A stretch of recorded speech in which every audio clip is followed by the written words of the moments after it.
Hello chess fans, this is Rick from Chess to Impress with continued coverage of the 2018 Grand Chess Tour. The third event is on the way. It all started in June in Belgium with the Your Next Move event, Rapid and Blitz.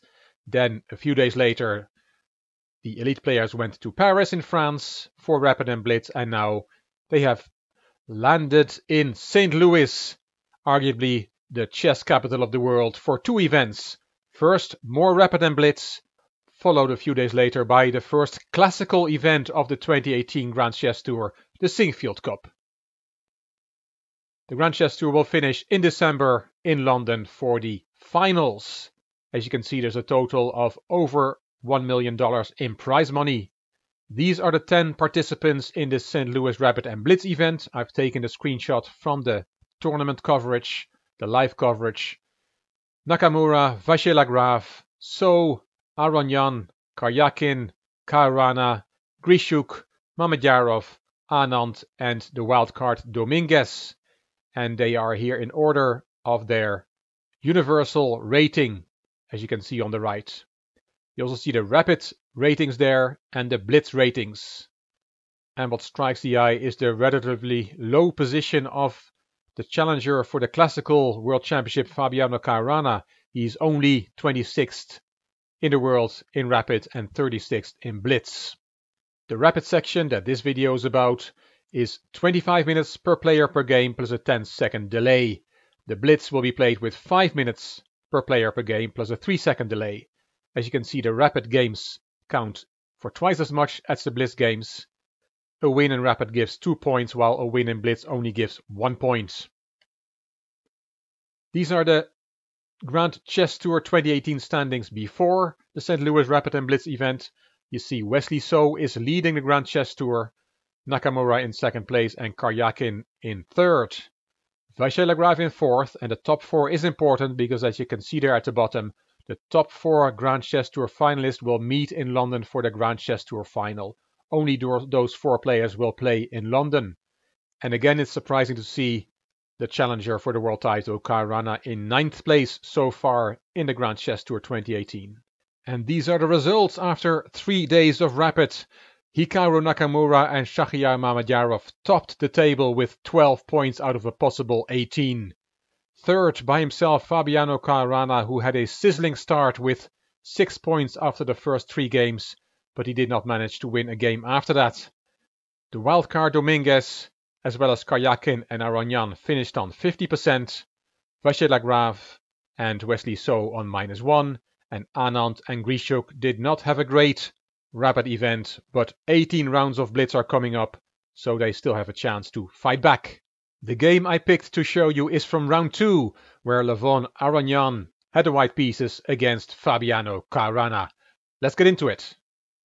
Rapid game played on the 11th of August 2018, e4 from Aronian, and Caruana plays the Caro-Kann in this game, d4, d5, the exchange Caro-Kann is on the board, and bishop d3. The knight is developed, attacking the d4 pawn, the d4 pawn is protected, knight f6, bishop f4, bishop g4 hitting the queen, queen to b3 hitting the b7 pawn, and queen d7 protecting that pawn. Knight developed, e6, and knight g to f3. It was Grandmaster Saruman in the live broadcast who explained that white is playing to occupy the e5 square. That's his main strategical goal. And black's next move is to prevent that. He played bishop d6. The bishop was taken, queen takes, and now most Grandmaster games continue with castling by white, but Aronian was in a mood to take a poisoned pawn. Queen takes b7. Fabiano Caruana after the game said that he did not believe this was a good move. Interesting, instructive comments from Grandmaster Ashley in the live broadcast. He said it takes really 3 tempi to take a poisoned pawn. First you have to attack it, then you have to take it, and finally you have to get the heck out of there. So it takes a lot of time, and in the meantime the opponent develops his pieces. And that's what we'll see here. Aronian has played queen b3 to attack the b7 pawn. He has taken the pawn, and after rook b8, he has to get the heck out of there. Queen a6. Still not a great position for the white queen. Caruana is not interested in taking on b2. He keeps developing. He castled. Bishop b5, hitting the knight with 2 pieces. So rook b6 to solve that problem, and queen back to a4. Knight e7 from Caruana, not allowing his knight to be traded off. He's rerouting his knight to the king side, as we'll see. Knight e5, as said, that is where white wants to put a piece on that e5 square. Knight g6, challenging that knight, and Aronian took the bishop. Knight takes, and h3, kicking the knight back. Here an interesting option was found for black, a computer suggestion to actually sacrifice on f2, which is very strong.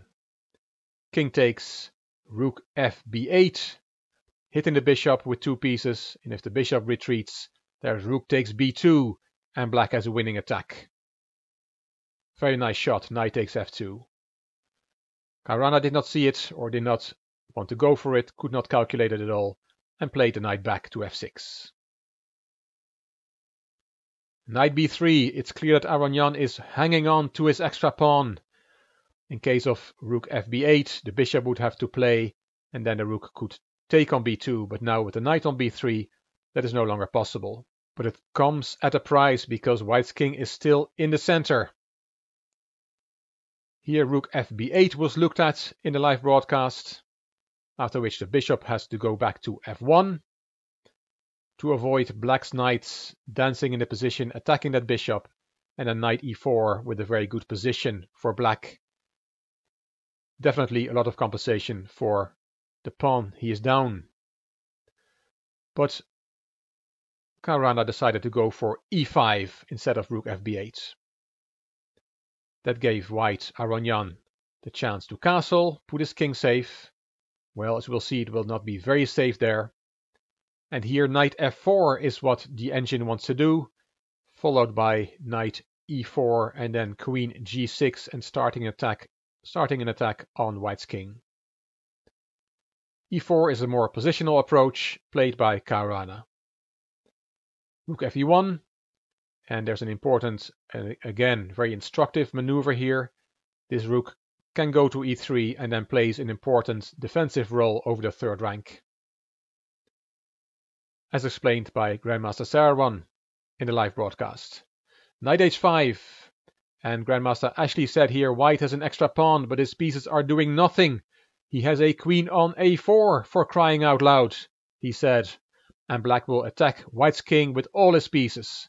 He showed that f5, f4 is an option, and the knight to f4 is also an option, or maybe the other knight. The queen can come into the game, and a lot of black pieces are attacking white's king. Bishop f1 was played by Aronian, bringing a defender closer to the king. And knight h4 was Caruana's move. Queen f4, as pointed by the engine, is even stronger, with the idea of knight h4 and then bring this rook into the attack as well. But knight h4 was Caruana's choice, also not bad. Look at this move. Queen a5, desperately trying to get his queen back in the game somehow. If the queen leaves this square, then white can take on d5 and try and get his queen back into the game that way. Queen a5, desperate move. Again, queen f4 is very strong here, but queen g6 was played by Caruana, also good. Here, Grandmaster Caruana was right that rook e3 is the most tenacious move, and black will not have a direct mating attack. But Aronian took on d5, as said, trying to bring his queen back into the game this way. Knight f3 check is the first blow. The g-pawn is pinned, you cannot take the knight. King h1, only move, and black is not interested in taking the exchange. He wants to keep attacking. And now look at this move. Knight g3 check. and women grandmaster Jennifer Shahade called this picturesque. And indeed, it's a lovely picture, those two knights on the third rank. You have to take, you have no choice. Queen takes back with another checkmate threat. And if you take the knight, then rook g6. The checkmate threat is on g1. And if you play the bishop away, for example, bishop e2, then the checkmate is on g2 or on h3. So taking a knight here does not work, and Aronian came up with queen e5 to protect against the checkmate on h2. But that's a queen sacrifice. Caruana took it. D takes e5, queen takes e5, and if we count the pieces, we see that white only has 2 pieces for the queen, which sometimes is enough, but not here. This is an open position, the queen has lots of room to maneuver, and the 2 pieces are no match for the queen. Aronian played on, he's totally lost. Rook ad1, f5, rook on the 7th rank, rook d6 from Caruana. White takes a pawn, a dying man can eat everything. Queen g3, bringing the queen very close to the king. Still, black wants to checkmate the white king. Black is also attacking the rook on e1. The rook went to b1. There comes the f-pawn. Knight c5. Queen e3. Hitting the knight. Aronian protects the knight with b4. The f-pawn marches on. Rook e7. And here, in the live broadcast, the grandmasters looked at rook fd8, followed by rook d1, which is very good. But Caruana finds an even stronger way to finish off the game. He took on g2 with check. And after bishop takes g2, the rook swings over to h6. And Aronian had enough. Once again, there's a mating attack. Rook takes h3, wins. Also, you can do it more slowly with rook f2, queen g3, everything wins. Aronian had enough and resigned here. This game was played in the second round. In the first round, Caruana had won as well in a mating attack with black against Alexander Grishuk. And he also won his 3rd game of the first day with white against Mamedyarov. So Caruana had a perfect score after day 1, 3 wins out of 3. And as mentioned, Caruana finished 3rd in the rapid section, which was won by Nakamura and Mamedyarov. The 3 days of Rapid are followed by 2 days of Blitz, and I will report on that event as well. Hope you enjoyed this video. If you did, please give it a thumbs up. Please subscribe to the Chess to Impress channel. Please leave a comment. I will read them all and I will reply to them all. And if you like this video, it would be great if you could share this video with your chess friends and on social media. This is Rick for Chess to Impress. Thank you for watching.